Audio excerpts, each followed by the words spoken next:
ग्राहकांना उच्च प्रतीचे विदेशी मद्य बेकायदा पुरवणाऱ्या दोघांवर राज्य उत्पादन शुल्क विभागाच्या भरारी पथकाने केली कारवाई।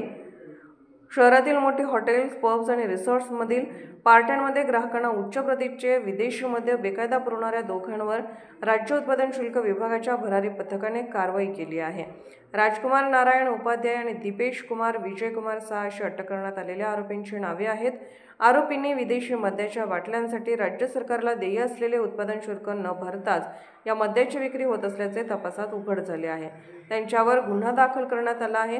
भरारी पथकाचे प्रमुख देवदत्त पोटे यांना मिळालेल्या माहितीच्या आधारे वानवडी हद्दीतील लुल्लानगर चौक ते नेताजी नगर कॉलनी रस्त्यावरील सापळा रचण्यात आला। यावेळी एक व्यक्ती राज्यात विक्रीस व स्वतःकडे बाळगण्यास बंदी असलेले उच्च प्रतीचे विदेशी मद्य विक्रीच्या उद्देशाने घेऊन जाताना आढळला। त्याच्या झडतीत विविध ब्रँडच्या 11 सीलबंद बाटल्या आढळून आल्या। शहरात आणि आसपासच्या परिसरातील मोठी हॉटेल्स, पब्स आणि रिसॉर्ट्समध्ये होणाऱ्या पार्ट्या किंवा इव्हेंट्समध्ये ग्राहकांसाठी उच्च प्रतीचे बेकायदा मद्य नियमित पुरवले जात असल्याची माहिती या कारवाईमुळे उघडकीस आली आहे। या कारवाईमुळे अवैध मद्य विक्री करणाऱ्यांना चाप बसण्यास मदत होईल।